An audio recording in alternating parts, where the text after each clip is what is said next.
Handa na ba ang inyong mga puso para sa isang kwentong susubok sa inyong pananaw tungkol sa pag-ibig at pagtitiwala?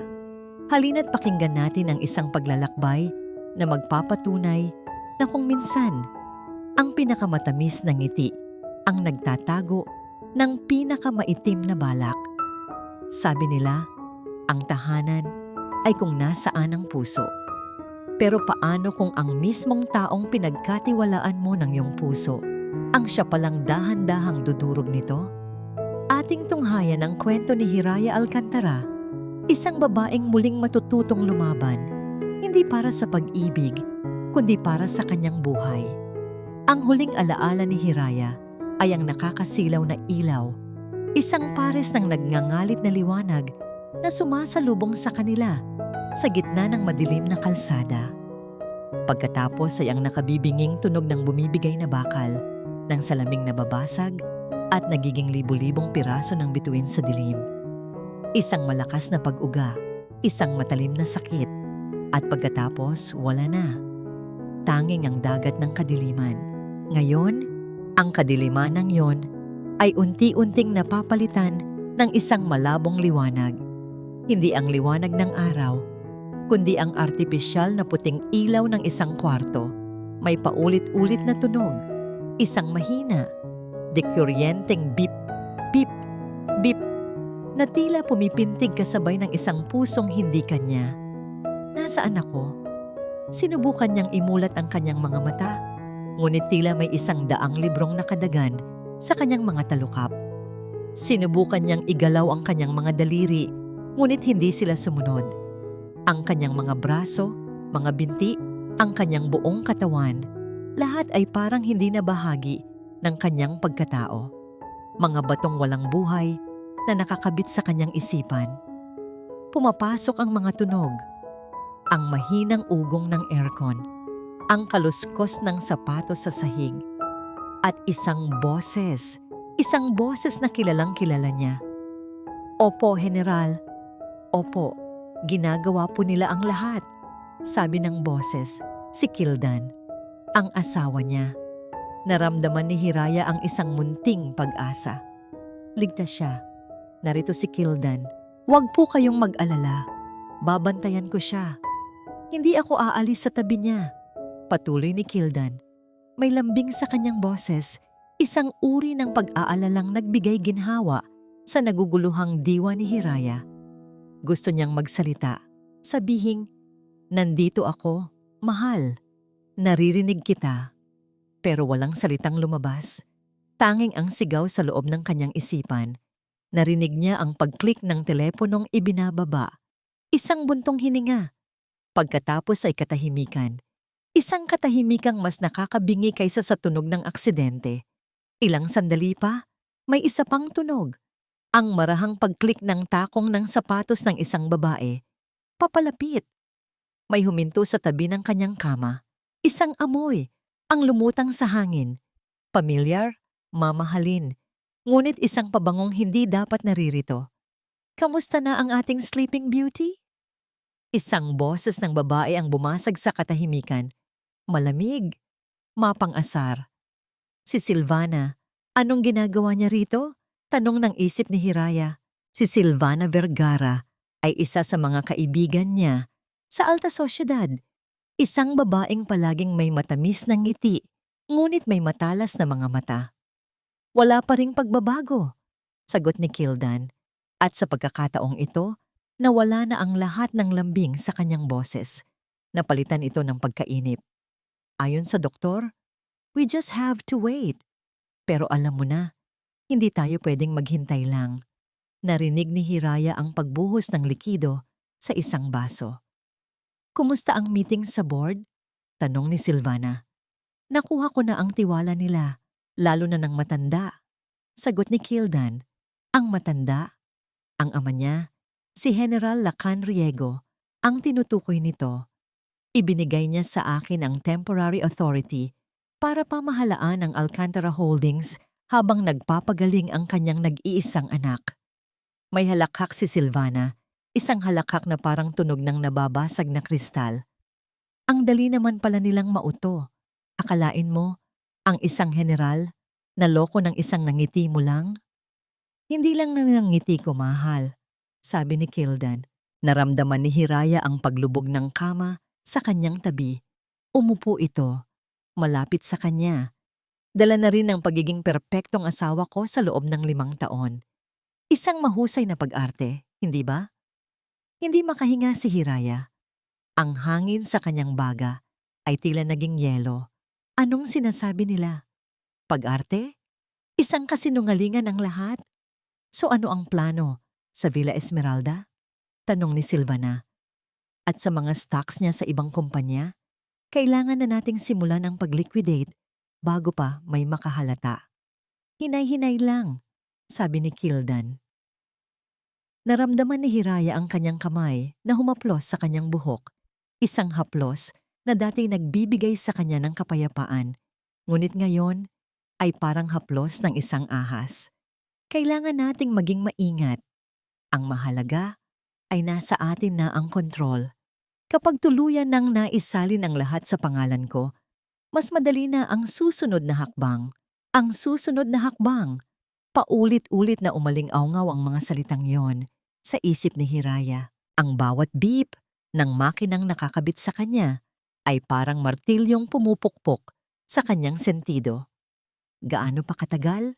Walang pasensyang tanong ni Silvana. Naiinip na ako, Kildan. Gusto ko nang matapos to. Isang mahabang katahimikan ang namagitan. At sa katahimikang yon, narinig ni Hiraya ang pinakakakilakilabot na mga salitang bubuo sa kanyang bagong bangungot. Konting tiis na lang, bulong ni Kildan. Ang boses niya ay puno ng kasiguraduhan. Mawawala na ang hadlang. Ang hadlang.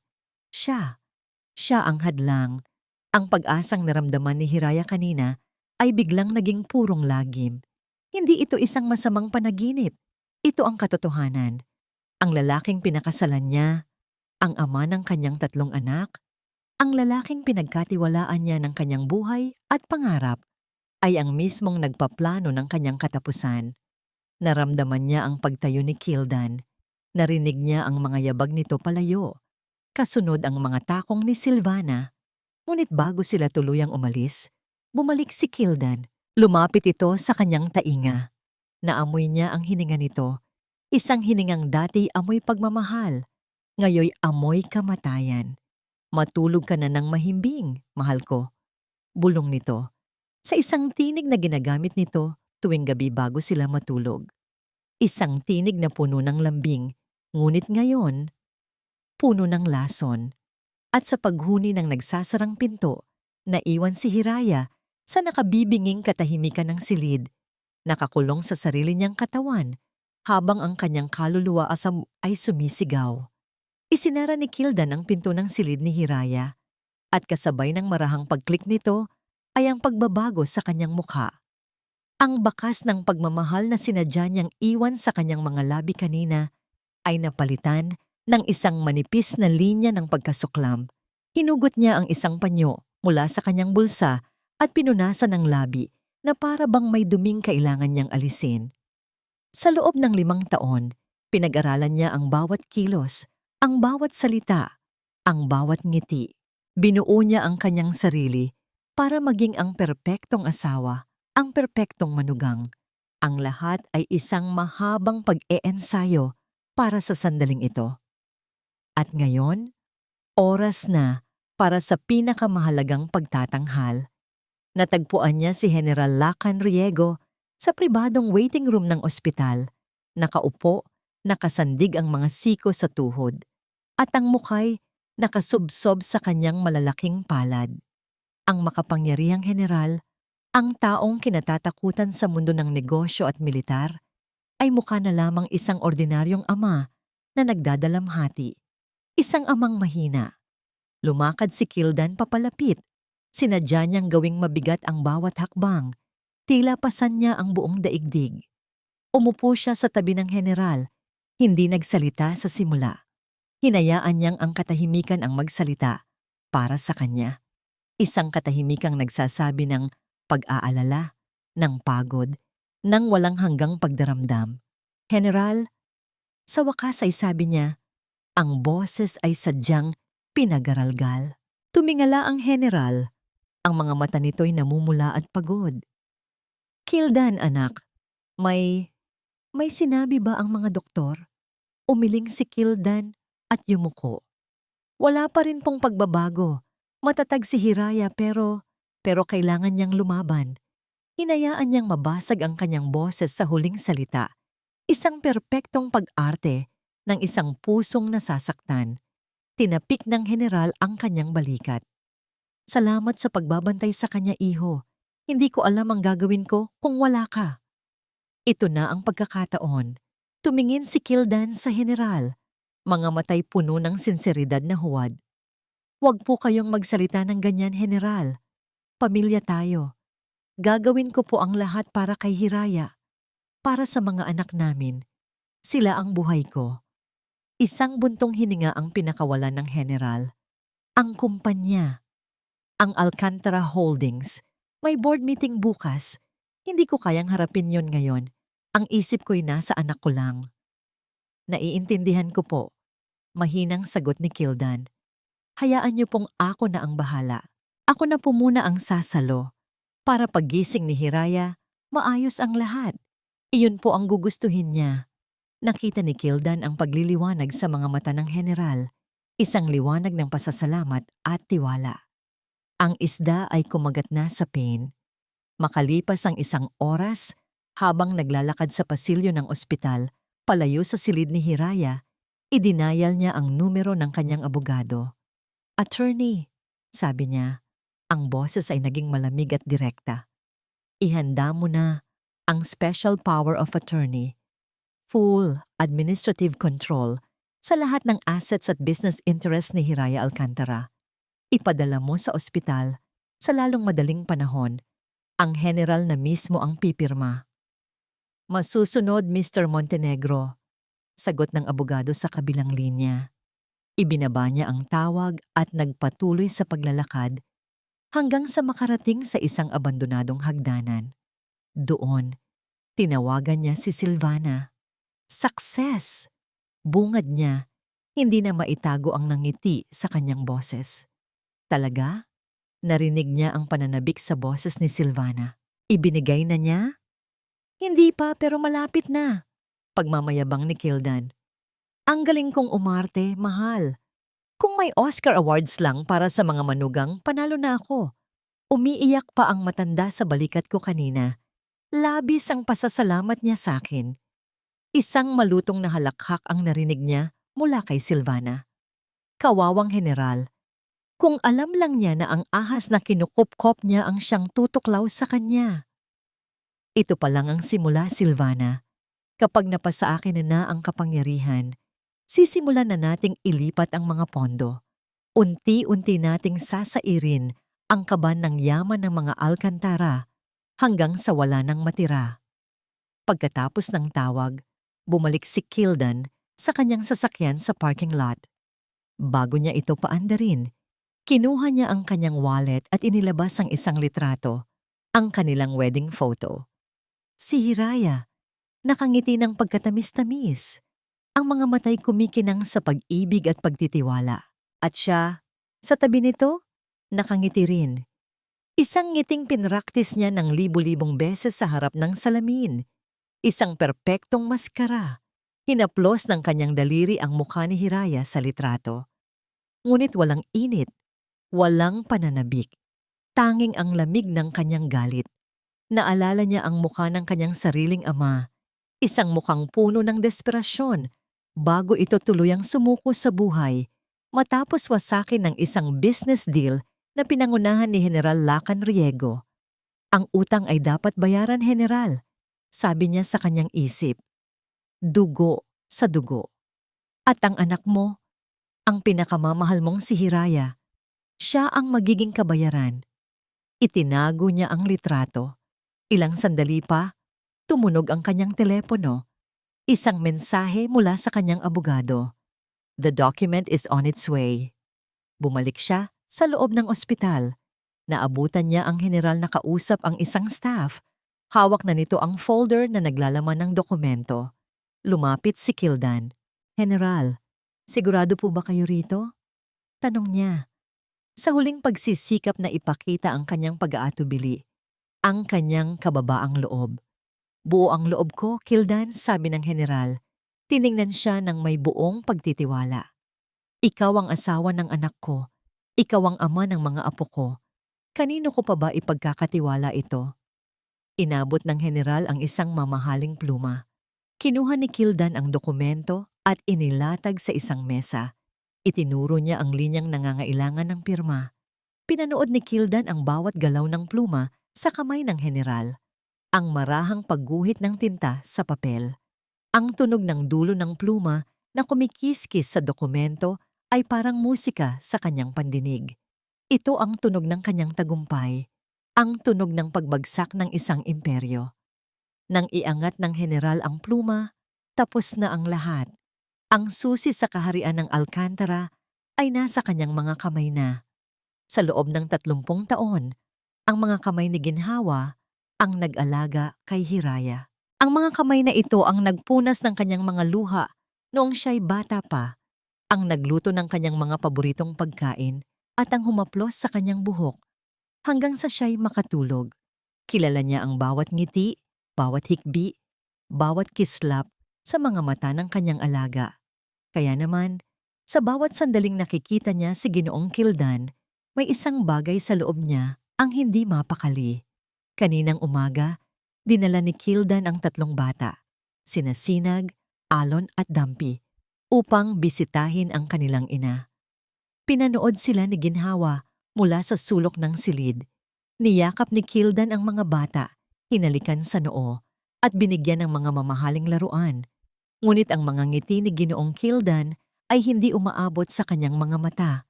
May lamig doon, isang kalkuladong pag-arte na hindi nakikita ng mga inosenteng bata.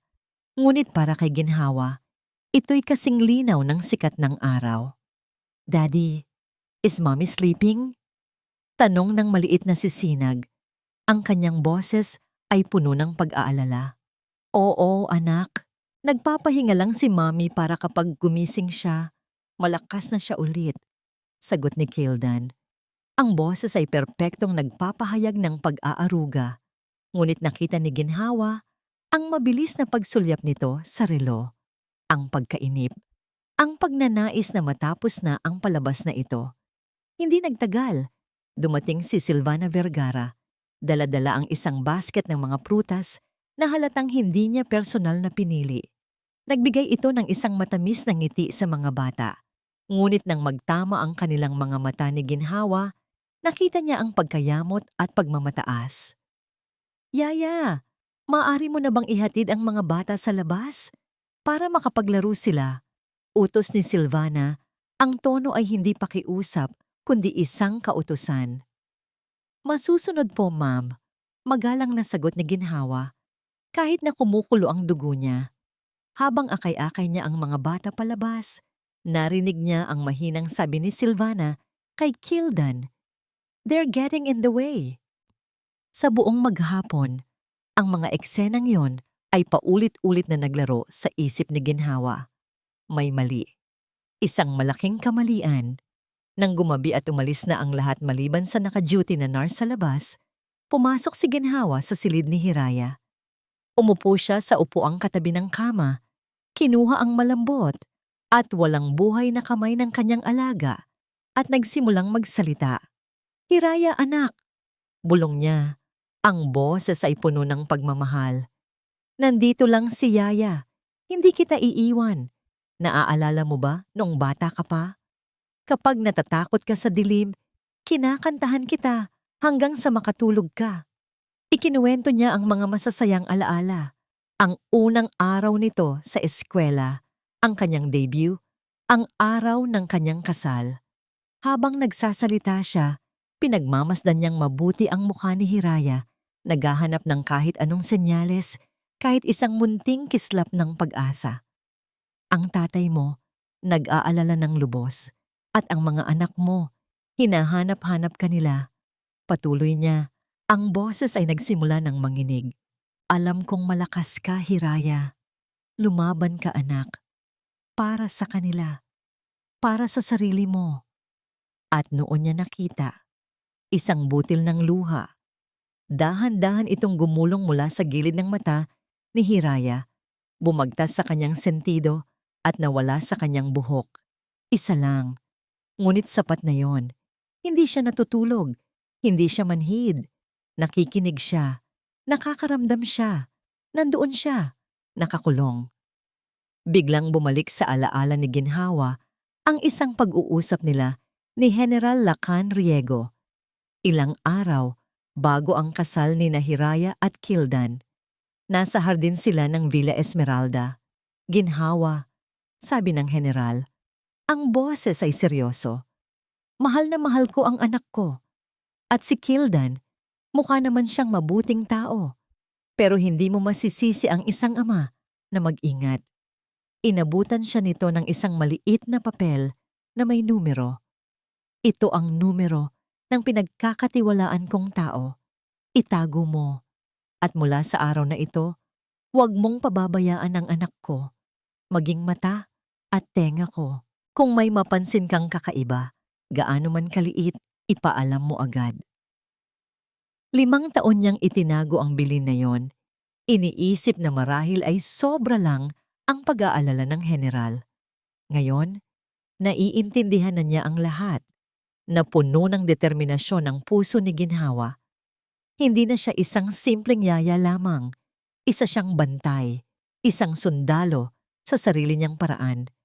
Tumingin siya sa paligid. Ang CCTV sa sulok, ang mga nurse sa labas. Kailangan niyang maging maingat. Kinapa niya ang kanyang bulsa at kinuha ang luma niyang dikipad na cellphone. Ang kanyang emergency phone, laging may karga. Maliit ito at madaling itago. Sumilip siya sa pinto. Abala ang nurse sa pagsusulat sa kanyang station. Ito na ang pagkakataon. Mabilis siyang bumalik sa tabi ni Hiraya. Anak, makinig ka. Bulong niya, mabilis at malinaw. May ibibigay ako sa'yo. Huwag kang gagawa ng kahit anong ingay. Huwag kang susuko. Tulong ay darating. Dahan-dahan, maingat niyang isinilid ang maliit na telepono sa palad ni Hiraya na nakapatong sa ilalim ng kumot. Isinara niya ang mga daliri ng kanyang alaga sa paligid ng aparato. Tinitiyak na hindi ito makikita. Ang plastik na pakiramdam ng telepono laban sa balat ni Hiraya ay isang lihim na pangako, isang sandata sa gitna ng kadiliman. Tumayo siya, inayos ang kumot at bumalik sa kanyang upuan. Ang puso niya'y dumadagundong sa kaba at pag-asa. Nagsimula na ang laban. May isang bagay na bago sa kanyang palad, isang bagay na matigas, malamig, at may mga nakaumbok na parte. Hindi ito bahagi ng malambot na kumot o ng makinis na sapin ng kama. Ito ay banyaga. Ito ay isang bagay na may layunin. Ang telepono. Ang bulong ni Yaya Ginhawa ay umalingaw-ngaw sa kanyang isipan. Tulong ay darating. Ito na ba yon? Ang simula. Isang kislap ng pag-asa ang sumilay sa gitna ng kanyang takot. Hindi na siya isang bilanggo lamang. Ngayon, may hawak siyang sandata. Ngunit ito'y isang sandatang kailangan niyang matutunang gamitin sa gitna ng kadiliman ng kanyang sariling katawan. Itinuon ni Hiraya ang lahat ng natitira niyang lakas, lahat ng kanyang determinasyon sa isang parte ng kanyang katawan, ang kanyang kanang hinlalaki, ang daliring pinakamalapit sa mga buton ng telepono, galaw, utos ng kanyang isip. Kailangan mong gumalaw. Walang nangyari. Ang kanyang daliri ay nanatiling isang piraso ng bato. Sinubukan niyang muli. Inisip niya ang kanyang mga anak. Ang matamis na ngiti ni Sinag, ang malikot na mga mata ni Alon, ang mahigpit na yakap ni Dampi. Sila ang kanyang lakas. Sila ang dahilan kung bakit kailangan niyang lumaban para sa kanila. Galaw. Isang pagyanig. Isang napakaliit, halos hindi maramdamang paggalaw. Doon, sa ilalim ng kumot, gumalaw ang kanyang hinlalaki. 1 milimetro lamang, ngunit para kay Hiraya, ito'y isang lindol. Ngayon, ang mas mahirap na parte. Kailangan niyang hanapin ang tamang buton. Kinapakapan ng kanyang daliri ang ibabaw ng telepono. Naroon ang mga numero. Sa bandang gitna may isang mas malaking buton. Iyon siguro ang menu o OK button. Sa loob ng ilang minuto na parang habambuhay, ginamit niya ang kanyang hinlalaki upang galugarin ang maliit na aparato. Ang kanyang noo ay pinagpapawisan sa hirap, ngunit wala siyang magawa para punasan ito. Ang kanyang puso ay dumadagundong sa kanyang dibdib, isang mabangis na tambol na nagbibigay ritmo sa kanyang tahimik na pakikibaka. Hanggang sa naramdaman niya ito, isang maliit na pulang tuldok sa gilid. Ang record button. Kasabay ng pagkatuklas niya ay ang pagbukas ng pinto. Nanigas si Hiraya. Ang kanyang hinlalaki ay nanatiling nakapatong sa pulang buton. Pumasok si Kildan at Silvana, nagtatawanan na parang wala silang anumang alalahanin sa mundo. Talagang napaniwala mo ang lahat, sabi ni Silvana, humahanga. Ang galing ng pag-arte mo kanina sa harap ng mga bata. Practice makes perfect, my dear. Mayabang na sagot ni Kildan papalapit sa kama. Sa tabi niya. 5 taon kong pinag-aralan ang papel na ito. Ito na. Ngayon na. Ibinuhos ni Hiraya ang lahat ng kanyang lakas, galit at pag-asa sa isang pagpindot. Beep! Isang mahinang tunog ang kumawala mula sa telepono. Para sa pandinig ni Kildan at Silvana, maaaring isa lamang itong ingay mula sa mga aparato sa silid. Ngunit para kay Hiraya, ito'y kasing lakas ng isang pagsabog. Ang kanyang puso ay tila tumigil sa pagtibok. Ngunit hindi sila lumingon. Nagpatuloy sila sa kanilang pag-uusap. Nagpapasalamat si Hiraya sa ingay ng aircon at sa mahinang tunog mula sa heart monitor. Nakausap ko na si Mr. Tan, sabi ni Kildan. Ang boses ay naging seryoso at pangnegosyo. Interesado siya sa San Rafael Estate. Malaki ang kikitain natin doon. Kapag nakuha natin ang pera, ide-deposito natin agad sa account ng Shell Corporation na itinayo natin sa Cayman Islands.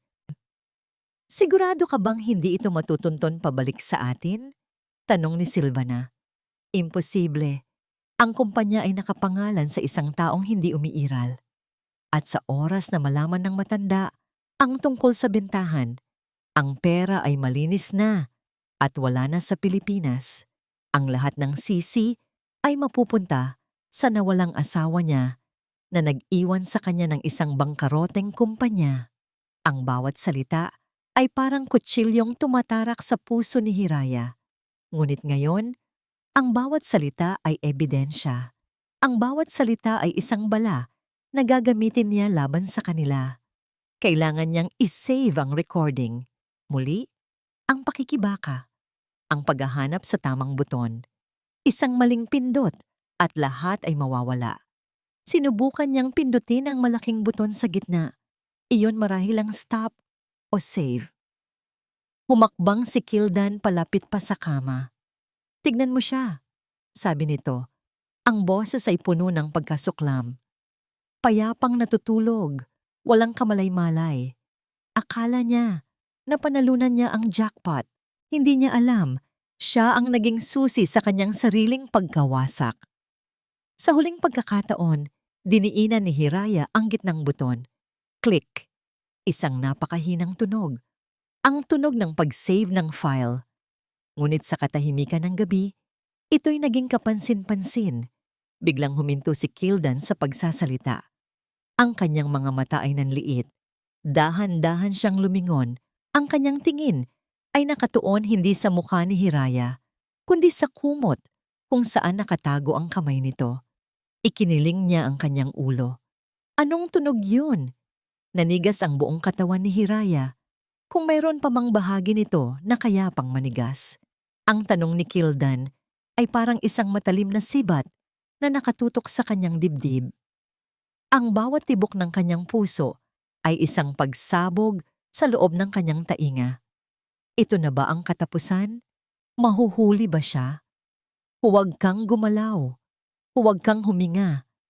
Kahit ang paghinga ay hindi niya kontrolado. Ang makina sa tabi niya ang gumagawa noon para sa kanya. Baka galing lang sa labas, sabi ni Silvana, walang interes. Tumingin ito sa mamahalin niyang relo. Malilate na tayo sa reservation natin. Hayaan mo na yan. Nag-alinlangan si Kildan. Ang kanyang mga mata ay nanatiling nakatitig sa kumot. Sinusubukang hanapin ang pinagmulan ng tunog. Ilang segundo pa, na parang isang walang hanggang paghihintay para kay Hiraya, ay bumuntong hininga ito. Tama ka, sabi niya. Gutom na rin ako. Umalis sila, at ang naiwang katahimikan ay mas malala pa kaysa sa kanilang presensya. Nanginginig ang kaluluwa ni Hiraya.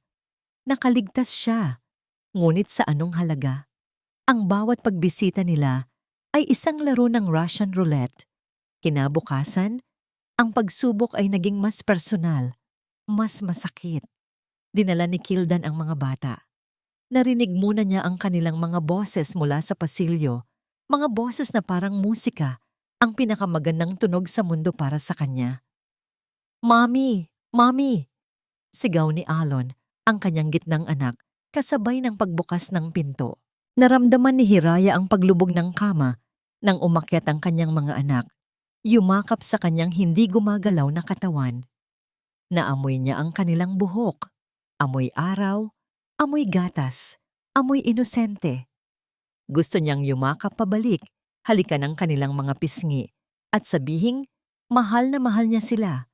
Ngunit ang kaya niya lang gawin ay ang tanggapin ang kanilang pagmamahal habang ang puso niya'y unti-unting nadudurog. Hello, my loves, sabi ni Kildan. Ang boses ay puno na naman ng pagmamahal ng isang ama. Let's tell mommy about our day. Dampi, ikaw muna. Anong ginawa mo sa school? We painted po, Daddy. Masayang sabi ng bunsong si Dampi. I painted mommy a big sun. Kasi she's my sunshine. Isang punyal ang tumusok sa puso ni Hiraya. Luha ang nagsimulang mamuo sa kanyang mga mata. Mga luhang hindi niya mapigilan. Mga luhang hindi niya mapunasan. Ang galing naman ng baby ko, puri ni Kildan. Alon, ikaw naman? I won the race sa PE class. I ran so fast, Daddy. Para kapag may bad guys, I can protect mommy. May bad guy na dito, anak. At hindi mo siya makikita. At ikaw, Sinag, my princess? Si Sinag, ang panganay at pinakamapagmahal, ay humaplos sa pisngi ni Hiraya. I just prayed po, Daddy. I prayed to God na sana gumising na si Mommy. I miss her stories. Hindi na kinaya ni Hiraya. Ang sakit ay umaapaw. Ang kanyang mga anak, ang kanyang 3 anghel, ay nasa piling ng isang demonyo na nagbabalat kayo. At wala siyang magawa, kundi ang makinig. Ang maging isang manunood sa sarili niyang trahedya. Pagkatapos, sinimulan ni Kildan na magkwento. Isang kwentong hindi pambata. Noong unang panahon, simula niya, may isang kaharian na pinamumunuan ng isang matandang hari. Ang hari ay naging sakim at malupit. Inagaw niya ang lahat, at maraming pamilya ang kanyang sinira. Naramdaman ni Hiraya ang lamig sa kanyang mga ugat. Ito ay hindi isang simpleng kwento. Ngunit may isang prinsipe mula sa isa sa mga nasirang pamilya. Patuloy ni Kildan, ang kanyang mga mata ay nakatitig ng diretso sa mukha ni Hiraya na para bang alam niyang nakikinig ito. Ang prinsipe ay nanumpa na babawiin niya ang lahat, kaya nagpanggap siyang isang kaibigan. Pinakasalan niya ang prinsesa, ang nag-iisang anak ng hari. Minahal siya ng lahat. Pero ang hindi nila alam, ang prinsipe ay may isang maitim na plano. Plano niyang pabagsakin ang hari at kunin ang buong kaharian para sa kanyang sarili. At malapit na siyang magtagumpay. Natapos ang kwento. Natahimik ang mga bata. Hindi lubos na naiintindihan ang bigat ng mga salita. Daddy, tanong ni Sinag, may pagkalito sa kanyang boses. Is the prince a bad guy? Ngumiti si Kildan, isang ngiting nakakakilabot. Depende kung kaninong panig ka, anak. Ito ay isang pagpapahirap, isang psychological torture na mas masahol pa sa anumang pisikal na sakit. Ginagamit ni Kildan ang sarili niyang mga anak para saktan siya, para ipamukha sa kanya na siya ay talunan at walang magawa. Okay kids, time to go. Mag-kiss goodbye na kay mommy, sabi ni Kildan. Isa-isang humalik ang mga bata sa kanyang pisngi.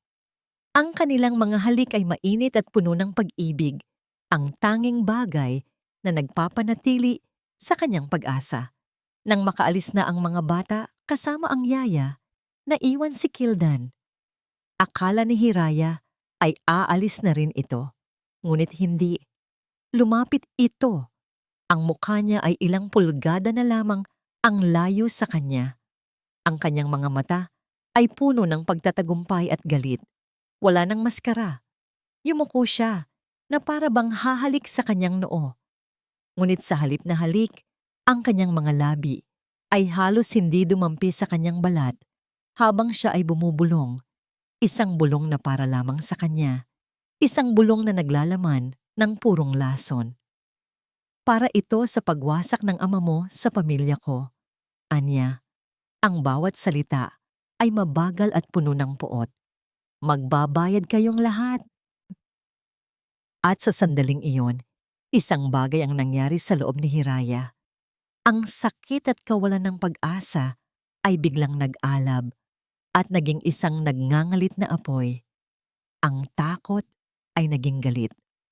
Ang pagiging biktima ay naging determinasyon. Sa ilalim ng kumot, sa gitna ng kanyang pagkaparalisa, isang daliri ang gumalaw. Ang kanyang hintuturo. Madiin. May layunin. Isang tahimik na panunumpa na babawiin niya ang lahat. May nagbago kay Hiraya. Hindi ito nakikita ng mga doktor sa kanilang mga monitor. Hindi ito napapansin ng mga nurse sa kanilang oras-oras na pag-check. Ngunit para kay Ginhawa, na ang mga matay sanay ng basahin ang bawat hibla ng pagkatao ng kanyang alaga, ang pagbabago ay kasing linaw ng kristal. Nawala na ang aura ng kawalan ng pag-asa na bumabalot dito sa mga unang araw. Napalitan ito ng isang klase ng kuryente, isang nakakakabang determinasyon na dumadaloy mula sa kanya kahit na siya'y nananatiling hindi gumagalaw. Nakikita ito ni Ginhawa sa paraan ng mabilis na pagtibok ng puso nito sa monitor tuwing pumapasok si Kildan. Nakikita niya ito sa higpit ng pagkakatikom ng mga talukap nito kapag nagsasalita si Silvana. At higit sa lahat, nararamdaman niya ito. Kinagabihan, matapos ang masakit na pagbisita ng mga bata, pumasok si Ginhawa sa silid, gaya ng dati. Umupo siya sa tabi ng kama, ngunit ngayon may dala siyang bagong plano. Hiraya anak, bulong niya. Tinitiyak na sarado ang pinto at walang sino man sa malapit. Alam kong naririnig mo ako at alam kong lumalaban ka. Kailangan nating mag-usap. Hinawakan niya ang kamay ni Hiraya. Hindi ka makapagsalita, hindi ka makagalaw, pero ang mga mata mo, buhay na buhay. Gagamitin natin yan. Itinaas niya ang kanyang daliri. Makinig ka, Hiraya. Magtatanong ako. Kung ang sagot ay oo, pumikit ka ng isang beses. Dahan-dahan. Kung hindi, 2 beses. Naiintindihan mo ba ako? Isang mahabang sandali ng paghihintay. Pinanood ni Ginhawa ang mukha ni Hiraya. At pagkatapos, dahan-dahan, sinadya, ang mga talukap ni Hiraya ay nagsara. At muling nagbukas, 1 beses, oo. Isang nangangiti ng tagumpay ang sumilay sa mga labi ni Ginhawa, ngunit agad din itong nawala. Napalitan ng seryosong ekspresyon. Oras na para magtrabaho. May panganib ba? Tanong niya. Pikit. Si Ginoong Kildan ba? Siya ba ang panganib? Pikit. Naramdaman ni Ginhawa ang panlalamig sa kanyang buong katawan. Kinukumpirma ang matagal na niyang hinala. May kinalaman ba siya sa aksidente mo? Isang mahabang pag-aatubili. Pagkatapos, pikit. Napahawak si Ginhawa sa kanyang dibdib. Ang hininga niya'y naghahabol. Ito ay mas malala pa kaysa sa kanyang inakala. Ito ay hindi lamang kasakiman. Ito ay tangkang pagpatay. Yung telepono? Patuloy niya nanginginig ang boses. Nagamit mo na ba? Pikit. May narinig ka ba sa kanila? May nakuha ka bang ebidensya? Pikit. Sa sandaling iyon, alam na ni Ginhawa ang kailangan niyang gawin. Ang bilin ng general ay malinaw, ngunit hindi na niya maaaring pagkatiwalaan ang general ngayon. Si Kildan, sa kanyang perpektong pag-arte, ay nabulag ang matandang lalaki. Kung lalapit siya sa general, maaaring masira lang ang lahat. Kailangan niyang lumapit sa taong pinagkakatiwalaan ng general, ang kanyang kanang kamay. Kinabukasan, humingi siya ng day off, isang bagay na halos hindi niya ginagawa. Nagdahilan siyang masama ang kanyang pakiramdam. Mula sa ospital, hindi siya umuwi. Sumakay siya ng 2 jeep at isang bus papunta sa kabilang dulo ng syudad. Tinitiyak na walang sinumang nakasunod sa kanya. Huminto siya sa harap ng isang abalang palengke. Sa gitna ng ingay ng mga tindera at mamimili, pumasok siya sa isang maliit na tindahan ng bigas. Dito, sa isang sulok, may isang lumang payphone na dihulgihulog piso. Nanginginig ang mga kamay niya habang kinukuha mula sa kanyang pitaka ang isang maliit, nakatuping papel. Ang numerong ibinigay sa kanya ni General Lacan, 5 taon na ang nakalipas. Hinulog niya ang mga barya at idinayal ang numero. Pagkatapos ng 3 ring, may sumagot. Isang boses ng lalaki, kalmado at profesional. Sino ito? Hindi mo ako kilala. Simula ni Ginhawa, ang boses ay halos pabulong. Pero may mensahe ako para sa general. Isang mensaheng siya lang at ikaw ang nakakaalam. Isang sandali ng katahimikan sa kabilang linya. Makinig ako. Huminga ng malalim si Ginhawa. Sabihin mo sa kanya. Sabi niya, binibigkas ang mga salitang matagal na niyang kinabisado, ang secret code na ibinigay sa kanya. May anay sa Villa Esmeralda. Ang katahimikan sa kabilang linya ay biglang naging mabigat. Walang pagtataka, walang pag-aalinlangan. Tanging isang malamig na pagtanggap na para bang ito ang balitang matagal na nilang kinatatakutan. Nasaan ka? Tanong ng lalaki. Hindi mahalaga. Sagot ni Ginhawa. Ang mahalaga ay ang anak niya. Nasa panganib si Hiraya. Naiintindihan ko. Sabi ng boses, ngayon ay may bahid na ng pagkaapurahan. Huwag kayong gagawa ng anuman hanggat wala akong sinasabi. Huwag ipahalata na may alam kayo. Maging normal. Bantayan mo siya. Tatawag ako kapag may plano na. Click. Ibinaba ng lalaki ang telepono. Nakatayo si Ginhawa sa tabi ng payphone. Hawak-hawak ang teleponong wala ng tunog. Sa gitna ng kaguluhan ng palengke, naramdaman niya ang isang kakaibang kapayapaan na itanim na niya ang binhi. Ngayon, ang kailangan na lang niyang gawin ay ang maghintay at panatilihing buhay ang kanyang alaga hanggang sa dumating ang anihan. Ang pagiging paralisado ay may isang hindi inaasahang epekto. Pinatalas nito ang kanyang ibang mga pandama. Ang kanyang pandinig ay kaya ng salain ng bawat tunog. Ang pag-click ng ballpen ng nurse sa labas. Ang halos walang ingay na pagpatak ng dextrose sa kanyang tabi. Ang pagkakaiba sa bigat ng yabag ni Kildan at Yaya Ginhawa. Ang kanyang katawan ay naging isang perpektong kulungan, ngunit ito rin ang kanyang perpektong panago. Sa likod ng maskara ng isang comatose na pasyente, siya ay gising na gising, nagmamasid, naghihintay. Alam niyang may tulong na darating. Ang kumpirmasyon mula kay Yaya Ginhawa sa pamamagitan ng kanilang sikretong lengguwahe ng pagpikit ay isang balsamong humaplos sa kanyang nagdurugong kaluluwa. Hindi na siya nag-iisa sa laban na ito. Ang kaalamang yon ay nagbigay sa kanya ng isang bagong uri ng tapang. Isang tapang na may halong panganib. Kailangan niya ng mas matibay na ebidensya. Ang pag-uusap tungkol sa pera ay mabigat. Ngunit ang kailangan niya ay isang pag-amin. Isang malinaw na pag-amin na wawasak sa perpektong imahe ni Kildan. Kinahapunan, pumasok si Yaya Ginhawa para linisin ang silid. Habang nag-aayos ito ng kanyang kumot, naramdaman ni Hiraya ang marahang pagpindot ng daliri nito sa teleponong nakatago sa kanyang palad. Isang mabilis na sulyap at pagkatapos ay bumalik ito sa kanyang tabi para punasan ang kanyang mukha. "Anak," bulong nito. Halos hindi bumubuka ang bibig.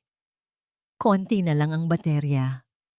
Pagkatapos ay tinanong nito ng malakas, "Komportable ka ba, Ma'am Hiraya?" Pumikit si Hiraya ng isang beses. Oo, ngunit ang mensahe ay natanggap niya. Oras na para maging mas agresibo. Ilang sandali pa, dumating sina Kildan at Silvana. Nagtatawanan sila, masaya sa isang deal na kararating lang. "Napasakamay na natin ang San Rafael Estate," pagmamayabang ni Kildan. Ni hindi man lang nagtanong ang board. Ang tiwala ng general sa akin ay ganap na ganap. Ito na ang pagkakataon ni Hiraya. Ngunit paano niya sisimulan ang pag-record nang hindi sila nakakahalata? Tila nabasa ni Yaya ginhawa ang kanyang isipan. Habang papalabas ito ng silid, aksidente niyang nabitawan ang dala nitong metal na bedpan. Klang! Ang malakas na tunog ay umalingaw-ngaw sa buong pasilyo. Sinundan ng sunod-sunod na paghingi ng paumanhin ni Yaya sa nagulat na nurse. Ang atensyon ni Kildan at Silvana ay agad na napunta sa pinto. Sa gitna ng komosyon, sa loob ng 3 segundong pagkakataon, diniinan ni Hiraya ang record button. Ip! Naitago ng ingay sa labas ang mahinang tunog. Nagsimula na ang recording. "Ano ba yan? Ang clumsy naman ng matandang yan," inis na sabi ni Silvana. "Hayaan mo na siya," sabi ni Kildan. Bumabalik ang atensyon sa kanilang tagumpay. Ang mahalaga, tuloy-tuloy ang pasok ng pera. Kailangan nating bilisan bago pa magkaroon ng milagro at magising ang isang to. Lumapit si Silvana sa kama at tinignan si Hiraya nang may pagkasuklam. "Alam mo, minsan iniisip ko, paano kung hindi naging successful ang aksidente? Paano kung nakalakad pa rin siya? Paano kung nakapagsalita siya?" Naramdaman ni Hiraya ang pagbilis ng tibok ng kanyang puso. "Ito na. Huwag kang bibitaw, Kildan. Magsalita ka."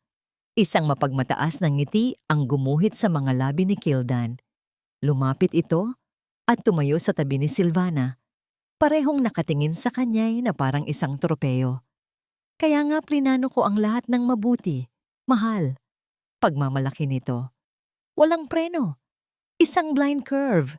Isang 10-wheeler truck na biglang susulpot. Kahit sinong investigador ang tumingin, wala silang makikita. Mabuti na lang at mukhang aksidente ang lahat. Nakuha na niya ang pag-amin.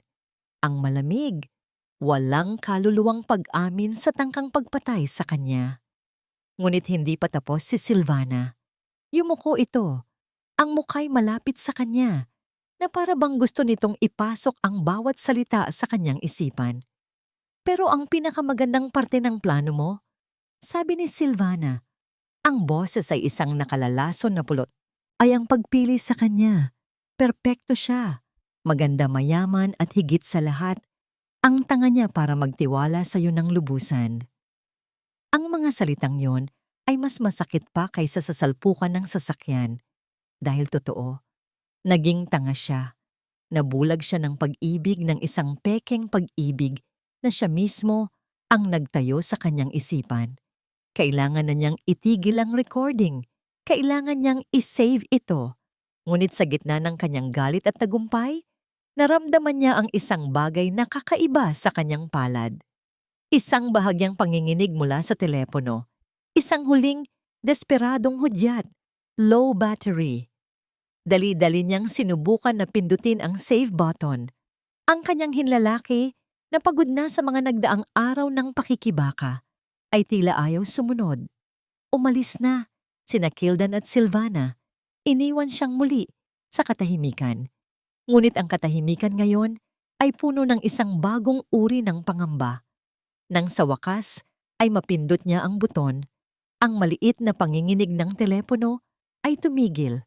Natahimik ito. Walang buhay.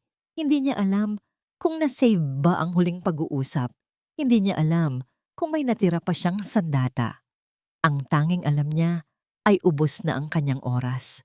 Ang baterya ng telepono ay sumuko na. At kung mayroon man siyang isang huling pagkakataon para sa hustisya, kailangan itong maging perpekto. May kumakagat na anay sa tiyan ni Kildan. Isang uri ng kaba na hindi niya naramdaman noon. Sa loob ng 5 taon, ang lahat ay naging perpekto. Bawat hakbang ay nakalkula. Ngayon, ang mga piraso ng kanyang pinagplanuhang laro ay tila nagsisimulang gumuho sa gilid. Anong ibig mong sabihin na on hold ang transaction? Sigaw niya sa telepono. Ang boses ay mahina, ngunit puno ng bagsik. Nasa loob siya ng kanyang sasakyan, nakaparada sa pinakamadilim na bahagi ng parking lot ng ospital. Sa kabilang linya, ang boses ng Swiss banker ay kalmado at walang emosyon. Mr. Montenegro, as per our new protocol, transactions of this magnitude require secondary verification. A simple authorization from your father-in-law is not enough. We need a direct confirmation from the primary account holder, Miss Hiraya Alcantara. Comatose ang asawa ko. Nasa ospital siya. Paano siya magbibigay ng direct confirmation? Galit na sagot ni Kildan. I understand your predicament, sir. But protocol is protocol. Until we receive that confirmation, the funds will remain frozen. Click. Ibinato ni Kildan ang kanyang telepono sa upuan ng pasahero. Nanginginig ang kanyang mga kamay sa galit. Ang pera, ang milyon-milyong dolyar na dapat sanay nasa offshore account na niya ngayon ay nakabitin sa ere. Ang mga investor na pinangakuan niya ng mabilis na tubo, mga taong mas masahol pa sa kanya, ay nagsisimula ng magtanong. May nakakaalam. May humaharang sa kanya. Pero sino? Ang general? Imposible. Ang matanda ay parang isang maamong tupa sa kanyang mga kamay. Ang mga abogado? Bayad sila. Ang board? Mga duwag. Sino? Ang kanyang isipan ay bumalik sa silid ng ospital. Ang mahinang click na narinig niya. Ang pakiramdam na may nagmamasid. Pinilig niya ang kanyang ulo. Imposible. Nagiging paranoid lang siya. I-denial niya ang numero ni Silvana. May problema tayo. Bungad niya. Hindi na nag-abalang mag-hello. Naka-freeze ang pera. Ano? Paano nangyaring yan? Gulat na tanong ni Silvana. Hindi ko alam. Pero hindi na tayo pwedeng maghintay. Bawat araw na lumilipas, mas lumalaki ang panganib na may makatuklas. Kailangan na nating tapusin ito. Ngayon na.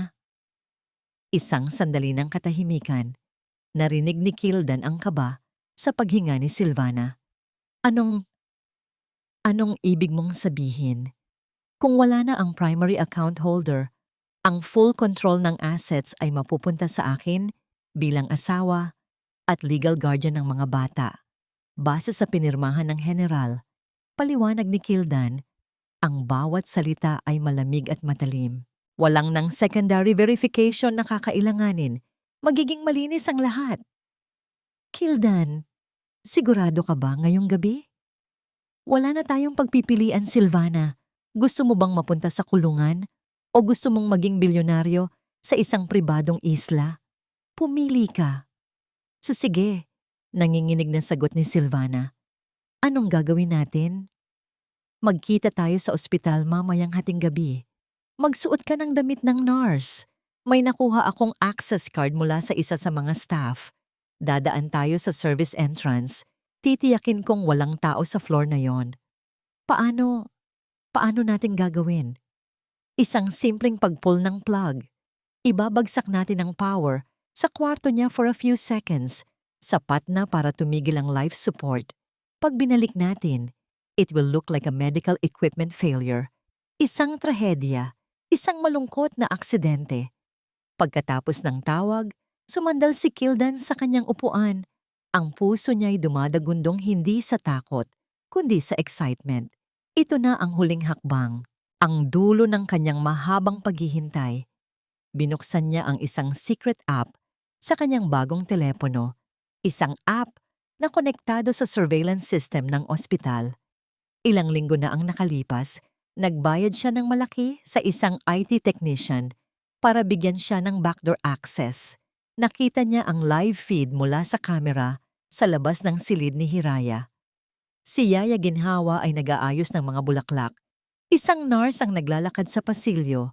Ang lahat ay normal. Nginitian niya ang screen. Ang pakiramdam ng kapangyarihan ay nakalalasing. Sa isang pindot, pinatay niya ang kamera. Ang live feed ay naging itim. Connection lost. Wala nang saksi. Wala nang mata. Sunod, tinignan niya ang kanyang relo. 9:00 p.m. 3 oras na lang. 3 oras hanggang sa tuluyan na siyang maging malaya. 3 oras hanggang sa makuha niya ang kanyang matagal ng inaasam na paghihiganti. Itinapon niya ang kanyang tingin sa bintana ng ospital kung saan naroon ang silid ni Hiraya. Oras na, mahal ko. Bulong niya sa dilim. Oras na para sa iyong huling hantungan. Ang kadiliman ng hating gabi ay may kasamang katahimikan. Isang katahimikang binabasag lamang ng ritmikong beep ng heart monitor at ng mahinang pag-ugong ng makinang nagbibigay buhay kay Hiraya. Ngunit para sa kanya, ang katahimikang ito ay puno ng isang nagbabadyang panganib. Hinihintay niya sila. Narinig niya ang halos walang ingay na pag-click ng pinto. Ang pagpasok ng 2 anino sa dilim.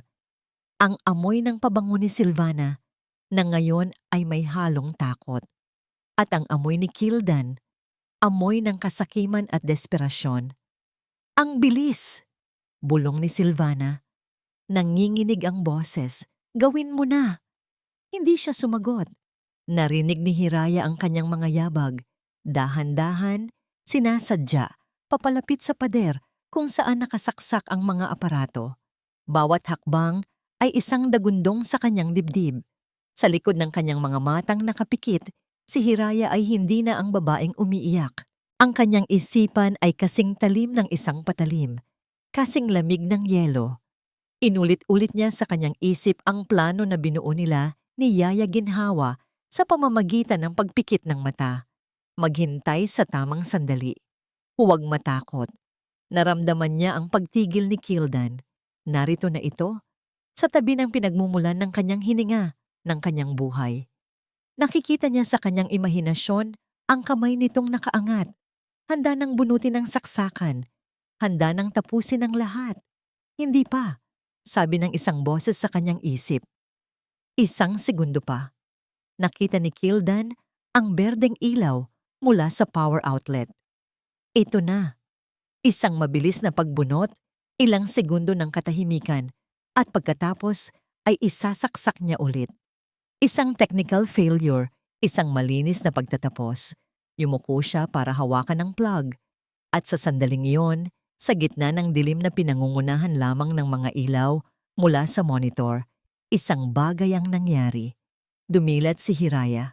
Ang kanyang mga mata ay nagbukas, hindi sa paraan ng isang taong naguguluhan o bagong gising. Ang mga ito'y bukas na bukas, matatag, at nakatitig ng diretso sa kanya. Walang takot, walang awa. Tanging ang dalisay, nag-aapoy na liwanag ng isang taong ganap na gising at naghihintay. Nanigas si Kildan. Ang kanyang kamay ay nanatiling nakaawang sa hangin. Ang kanyang paghinga ay biglang napatid. Imposible, isang ilusyon, isang bangungot.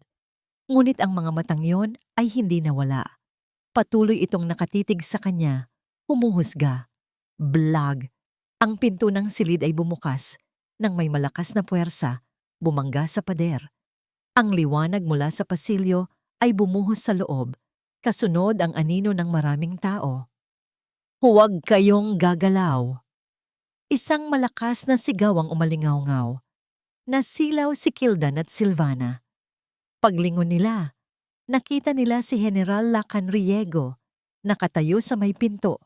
Ang mukha ay isang maskara ng galit na hindi pa nila nakikita kailanman. Sa likod niya ay ang kanyang pinagkakatiwalaang aide at isang grupo ng mga armadong security personnel. Anong, General? Anong ibig sabihin nito? Nauutal na tanong ni Kildan. Sinusubukang bawiin ang kanyang perpektong maskara. Ngunit bago pa makasagot ang general, isang mahinang boses ang narinig mula sa kama. Isang boses na garalgal dahil sa matagal na hindi paggamit, ngunit malinaw at puno ng bigat. Traidor. Lahat ng mata ay napunta kay Hiraya. Nakaupo na siya ngayon, dahan-dahang itinutukod ang kanyang mga braso. Ang babaeng akala nila'y isang halaman ay buhay na buhay, at ang kanyang mga mata ay nakatutok sa lalaking nanumpa na mamahalin siya habang buhay. Hiray, gising ka? Hindi makapaniwalang tanong ni Kildan. Ito. Hindi ito ang inaakala ninyo. Sinusubukan lang naming... Hindi na niya natapos ang kanyang sasabihin. Lumitaw si Yaya Ginhawa mula sa likod ng general. Sa kanyang kamay, may hawak siyang isang maliit na itim na bagay. Isang portable Bluetooth speaker. Diniinan niya ang isang buton. At mula sa speaker, umaling-awngaw sa buong silid ang isang boses na kilalang-kilala ni Kildan. Ang sarili niyang boses. Konting tiis na lang, sabi ng recording. Mawawala na ang hadlang. Ang bawat salita mula sa speaker ay isang suntok sa sikmura ni General Lacan Riego. Ang kanyang mundo, na binuo sa pundasyon ng kapangyarihan at pagtitiwala, ay gumuho sa loob lamang ng ilang segundo. 5 taon kong pinag-aralan ang papel na ito. Ang boses ng lalaking tinuring niyang anak. Napasakamay na natin ang San Rafael Estate. Ang tinig ng tagumpay sa isang transaksyong ninakaw. Mabuti na lang. At mukhang aksidente ang lahat. Ang malamig na pag-amin sa isang karumaldumal na krimen. At ang huli, ang pinakamasakit sa lahat, ang boses ni Silvana. Ang tanga niya para magtiwala sa iyo ng lubusan. Bawat recording ay isang patunay ng kanyang sariling pagkabulag. Pinagkatiwalaan niya ang isang ahas sa loob ng kanyang tahanan. Ipinagkatiwala niya rito ang buhay ng kanyang nag-iisang anak, ang kinabukasan ng kanyang mga apo, ang lahat ng kanyang pinaghirapan. Tumingin siya kay Kildan. Ang lalaki ay namumutla. Ang kanyang mga mata ay ligaw, na naghahanap ng madadaanan para makatakas. Ang maskara ng perpektong asawa ay tuluyan ng nalaglag. Inilalantad ang halimaw sa ilalim nito. Si Silvana naman ay napaluhod na sa sahig, humahagulgol. Ang kanyang magandang mukha ay nababalot ng takot at pagkatalo. Kakasalanan niya ang lahat. Sigaw niya, itinuturo si Kildan. Pinilit niya ako. Ginawa ko lang ang sinabi niya. Ngunit huli na ang lahat. Posasan sila. Utos ng general, ang kanyang boses ay kalmado. Ngunit may bigat na kayang magpayanig ng bundok. Ang kanyang mga tauhan ay mabilis na kumilos. Hindi! General! Pakinggan niyo ako! Pagmamakaawa ni Kildan habang pinupusasan ang kanyang mga kamay sa likod. Isang pagkakamali ang lahat. Mahal ko si Hiraya. Frame up ito. Tumawa si Lacan, isang tawang walang kagalakan, puno ng pait. Pagmamahal? Narinig ko ang klase ng pagmamahal mo. Ang pagmamahal na kayang pumatay. Dinala ng mga security personnel ang dalawa palabas ng silid. Habang kinakaladkad si Kildan, ang kanyang mga mata ay naghahanap ng isang huling pagkakataon. Nakita niya si Hiraya, nakaupo pa rin sa kama, nakatingin sa kanya. Ngunit ang nakita niya sa mga mata nito ay hindi na galit o takot. Ito ay awa. Isang awa para sa isang kaluluwang naligaw sa dilim ng paghihiganti. At para kay Kildan, ang awang iyon ay mas masahol pa kaysa sa isang suntok. Iyon ang huling patunay na talo na siya. Nang mawala na sila sa silid, isang mabigat na katahimikan ang bumalot. Ang tensyon ay nawala. Napalitan ng isang hilaw na emosyon. Dahan-dahang lumingon si Lacan sa kanyang anak. Si Hiraya ang kanyang matapang na anak na mag-isang lumaban mula sa kanyang kulungan ng laman. Nakita niya ang pagod sa mga mata nito, ang sakit. Ngunit nakita rin niya ang bakal na lakas na namana nito sa kanya.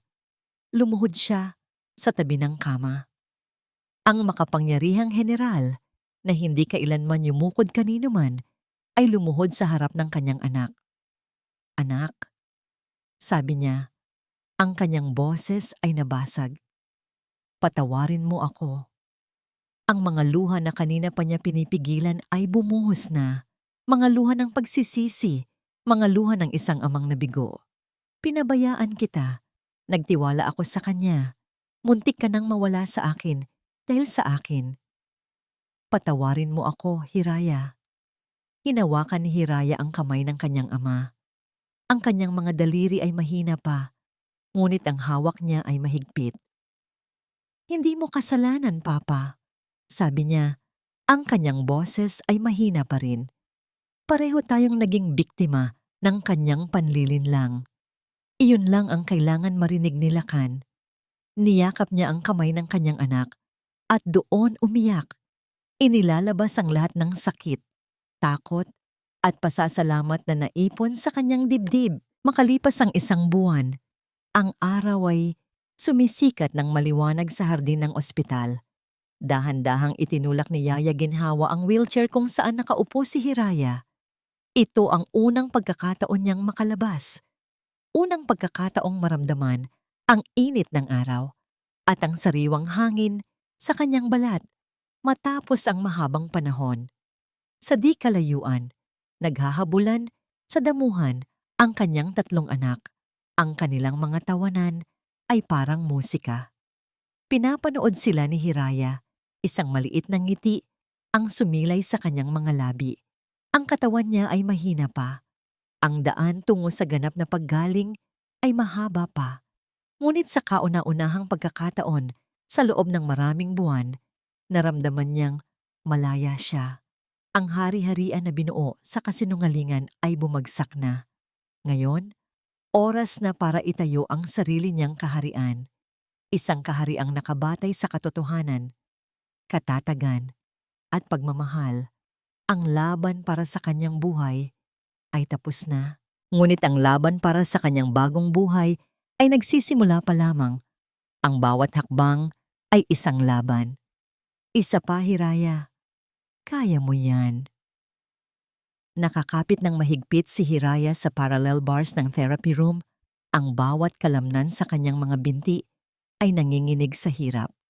Ang pawis ay tumatagaktak sa kanyang noo habang dahan-dahan niyang iniaangat ang kanyang kanang paa at inihahakbang ito pasulong.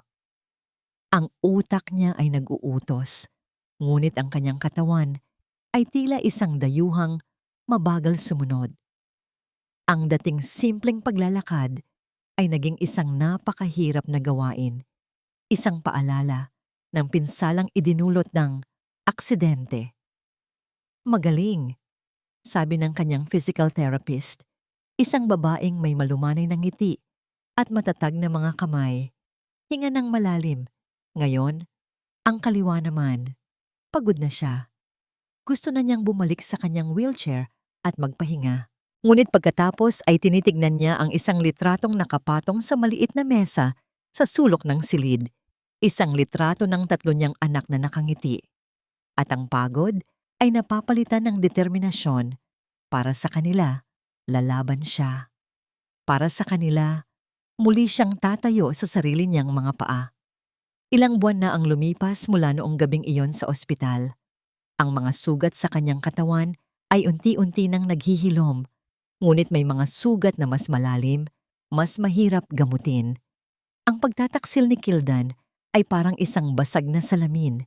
At ngayon, pinupulot ni Hiraya ang bawat piraso, sinusubukang buuin muli ang kanyang sarili. Ngunit alam niyang hindi na ito maibabalik sa dati. Ang bagong Hiraya ay magkakaroon ng mga lamat, mga peklat, na magsisilbing paalala ng kanyang pinagdaanan. At ayos lang iyon. Ang mga peklat na ito ang tanda ng kanyang katatagan. Isang hapon, habang nagpapahinga siya sa kanyang silid sa Villa Esmeralda, pumasok ang kanyang ama. Dala nito ang isang makapal na folder. Ang mukha nito ay seryoso. May bahid ng pag-aalala. "Anak, may kailangan kang malaman," sabi ni General Lacan. Umupo sa tabi niya. Tungkol saan po ito, Papa? Inilatag ng general ang mga dokumento sa kama, mga bank statement, mga legal paper, mga ulat mula sa auditor. Ang pinsalang ginawa ni Kildan, hindi lang ito sa'yo, ito ay sa buong Alcantara Holdings. Ipinaliwanag ng kanyang ama ang lahat. Bago pa man ang aksidente, unti-unti nang nililipat ni Kildan ang mga pondo ng kumpanya. Gumamit ito ng mga pekeng kontrata at mga ghost project para magnakaw ng milyon-milyon. Ibinenta niya ang mga ari-arian sa paluging halaga sa mga kumpanyang pag-aari pala niya sa ibang pangalan. Dinaya niya hindi lang ang kanilang pamilya, kundi pati na rin ang mga shareholder at ang libu-libong empleyado na umaasa sa kumpanya. Nasa bingit tayo ng pagbagsak, Hiraya. Pag-amin ng general, ang boses ay puno ng kabigatan. Ang mga bangko ay naghahabol. Ang mga investor ay nawawalan ng tiwala. Kung hindi tayo makakagawa ng paraan, ang lahat ng pinaghirapan ng lolo mo, mawawala. Pakiramdam ni Hiraya ay nasuntok siya sa sikmura. Akala niya, tapos na ang laban. Ngunit may isa pa palang digmaang kailangan niyang harapin. Isang digmaang hindi na laban sa isang tao, kundi laban sa oras at sa pagbagsak ng ekonomiya. Anong gagawin natin? Tanong niya. Ang kanyang boses ay naging mahina. Tumingin sa kanya ang kanyang ama. Ang mga mata nito ay puno ng isang bagay na matagal na niyang hindi nakikita. Pag-asa. Hindi. Ang tanong ay, anong gagawin mo? Ako? Papa, isa akong arkitekto. At halos hindi pa ako makalakad. Ang dugo ng lolo mo ay nananalaytay sa iyo, Hiraya. Sabi ng general, ang kanyang boses ay naging matatag. Nakita ko kung paano ka lumaban sa ospital. Nakita ko ang talino mo, ang tapang mo. Ikaw lang ang makakapagligtas sa kumpanya. Ikaw ang nararapat na mamuno. Ang ideya ay nakakatakot. Ang pamunuan ng isang naghihingalong higante. Siya. Ngunit habang tinitignan niya ang mga dokumento, ang mga numero, ang mga patunay ng kasakiman ni Kildan, ang takot ay napalitan ng isang pamilyar na damdamin. Galit. Isang matuwid na galit. Hindi siya papayag na ang huling tawa ay mapunta kay Kildan. Hindi niya hahayaang ang pinaghirapan ng kanyang pamilya ay maging abo lamang dahil sa paghihiganti ng isang tao. Kinabukasan, sa halip na therapy room, sa conference room ng Alcantara Holdings, siya nagtungo. Naka-wheelchair pa rin, ngunit ang kanyang ayos ay formal. Ang kanyang mga mata ay matatag. Sa harap niya ay ang mga board member, mga abogadong may mga nakakunot na noo, at mga department head na puno ng pag-aalala. Magandang umaga sa inyong lahat. Simula niya, ang kanyang boses ay malinaw at malakas, umaalingaw-ngaw sa tahimik na silid. Ako si Hiraya Alcantara, at simula sa araw na ito, ako na ang mamumuno. May mga bulungan, may mga pagtataka, ngunit walang nangahas na sumalungat. Nakita nila sa kanyang mga mata ang parehong apoy na nagpatayo sa imperyo ng Alcantara. Maraming dekada na ang nakalipas. Nakahinga siya ng malalim. Ang kanyang mga kamay ay mahigpit na nakahawak sa armrest ng kanyang wheelchair. Ang daan sa unahan ay mahirap, puno ng mga balakid. Ngunit handa na siya. Isa-isa niyang pupulutin ang mga basag na piraso, hindi lang ng kanyang buhay, kundi pati na rin ng legacy ng kanyang pamilya. At mula sa mga ito, bubuo siya ng isang bagay na mas matibay, mas matatag, at hindi na muling mababasag. Isang taon. Isang taon na ang lumipas. Isang taon ng walang tigil na pagpupursige, ng mga gabing walang tulog, ng maliliit na tagumpay at malalaking pagsubok. Ang Alcantara Holdings, na dating nasa bingit ng kamatayan, ay muling tumatayo ng matatag.